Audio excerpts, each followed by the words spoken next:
So renovating a house, not easy. We've never promised that it was. In fact, if you watched the previous episodes, you know it takes quite a bit of work and planning to get this thing done right. But now we're going to dive into some of the specific areas of the home that will get the biggest transformations. And of course, you probably have guessed, that means we are starting it all off in the kitchen. Let's go.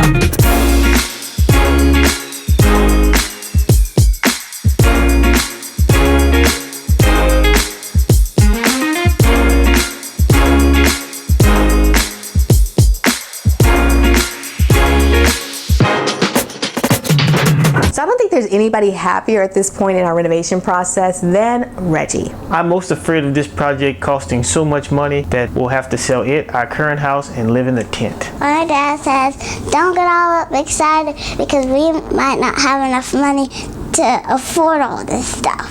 So the kitchen, I'll be very honest with you, is an area, if you're renovating the house, that you'd be well served if you elicited the help of a design professional. One, you're going to spend the biggest chunk of your dollars in the kitchen, and this is not a space you can afford to get wrong. Two, the kitchen is going to be your biggest bang for your buck in terms of resale. When someone walks into your house and thinks about whether they want to buy it, they're going to look at the kitchen first, and if the kitchen doesn't wow them and they think they've got to do work on it, guess what? They're taking it off of the offer price that they give you for that house. And three, the kitchen is the one room of the house that you are going to use every day. Whether you're a gourmet chef or someone who just likes to zap it in the microwave, you got to eat every day. So the kitchen has got to be laid out really well to make sure that it serves you well as you interact with it every day. So let's get into what it takes to design a kitchen that works.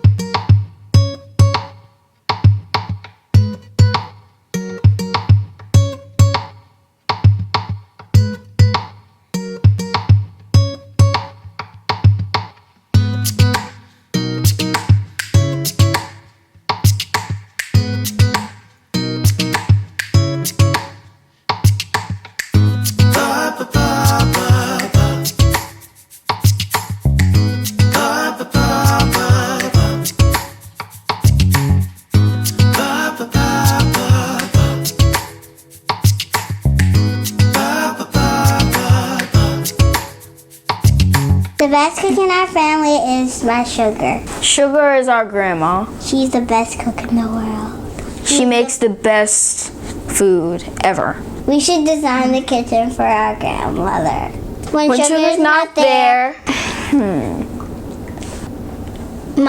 Usually Mom cooks. And on the weekends, Dad cooks for breakfast. When we're designing kitchens, we actually think about who's living in that kitchen and what needs to happen in that kitchen to prepare a meal. So just walk through this exercise with me. I think you'll realize that where things are placed really should be logical and should flow based on how you cook. So when you're cooking a meal, the first thing you probably do is you go to where the food is stored. Whether it's a pantry or the refrigerator, you go and grab the ingredients you need to prepare a meal. And then you take all those things in your hand and you gotta drop them somewhere, right? This is what we call a landing zone. So you've gotta have the space to be able to drop those ingredients on your landing zone, and that landing zone should be pretty close to where you're gonna begin to prepare that meal.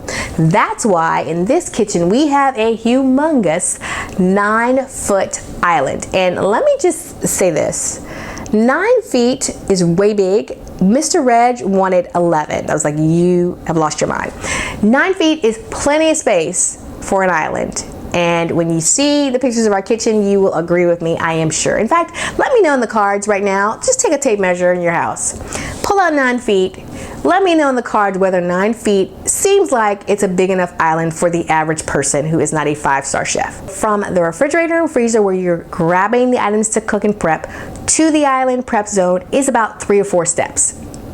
Then after you prepped, from the sink to the range is about 2 to 3 steps. So the biggest takeaway when you're thinking about laying out a kitchen is that you are really paying attention to the space between each zone. The goal is to have 4 to 9 feet in between any of those given zones, and they should create a triangle, which is where that whole term work triangle comes from. We made sure that on this island he had a great prep space. So we went and selected a Julian sink, which provides a seamless workflow as you are chopping, preparing, and cleaning the ingredients for cooking. Then just 2 short steps from the sink prep area to the range allows him to move into the cook zone. He's got a pot filler. He can actually add the water for his gumbo or his spaghetti or whatever meal he's cooking in a big pot from that pot filler. And then we have pans and spices stored on 2 pull-out drawers that flank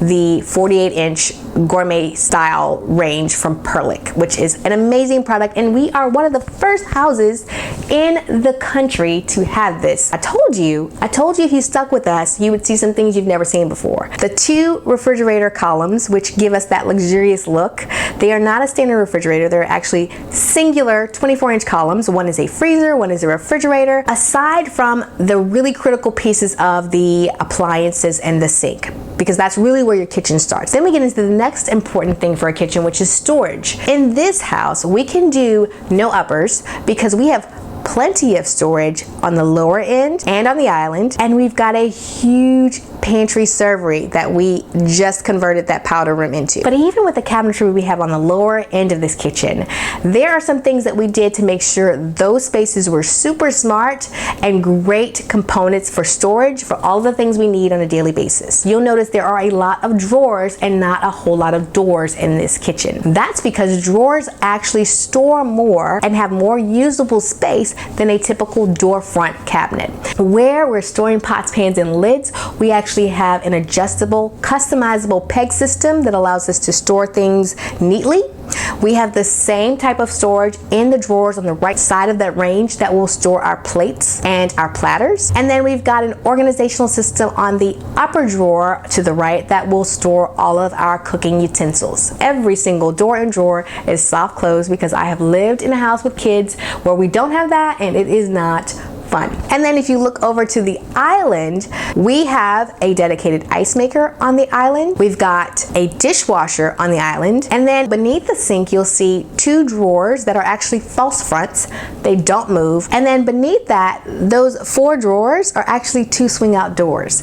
And what that allows us to do is to access the plumbing, but also store cleaning products that we will use for the maintenance and upkeep of this kitchen. On the left side of the ice maker, we've bookended that island with a bookshelf, and this is where we see our kids storing their laptops, their iPads, maybe even charging some of their components in between meals as we enjoy our family time. Lighting is not only the jewelry of any room, but it actually provides a critical element to any well-designed space, and that is sight. You have to be able to see, especially in the kitchen, what you're doing. So we knew we had to take the opportunity to bring in some additional lighting into that space, and we did it in 3 specific ways. The first type of lighting you find in a home is natural light. That is the light that is provided to you from the exterior of the house via a window, door, etc. We addressed this issue by adding that second window on the range wall. The second thing that we did was we added additional task lighting by placing sconces above each of those windows to shine light down on the open counter space flanking the range unit. And finally, we added 2 beautiful pendant lights over the island, which will provide lighting to that space, but also give that part of the kitchen a little bit more of a design oomph. The cabinet colors, which is a big question people have about kitchens, we've actually chosen to do something a little bit different. So we are mixing in wood-toned cabinets with painted cabinets.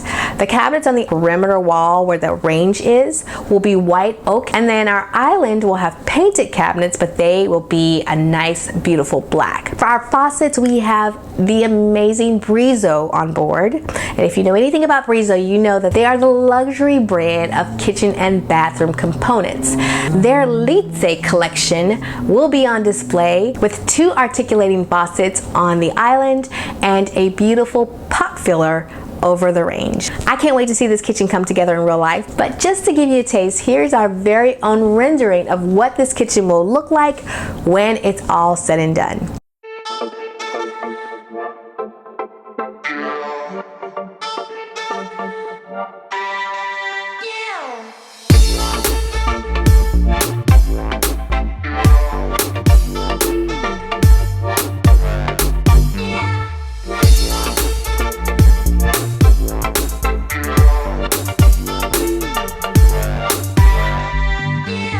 So here's the thing to know. A beautiful kitchen does not happen overnight. And the way to get to a beautiful kitchen is to be really smart with how you plan, to make sure it's super functional, and to bring in luxurious elements that all blend and work harmoniously together to create that wow effect that you really want. So I want to know from you, what is your favorite element in this kitchen? Please let me know in the comments below.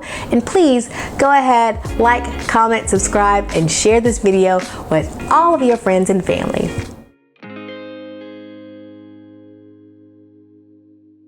I think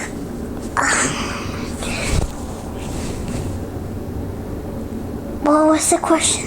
Shoutouts are when somebody mentions you on a video as like a thank you for commenting down below. Our first shout out is to Shannon Earls. Earls. She said, "That's definitely one of my favorite lines from her this episode." Our second one is to Chantel Coast. This was posted 1 week ago. She said, "For me, obviously adorable." So if you want to know when our videos are, every Wednesday, but not last week because we were on a trip, or the week before. I don't know.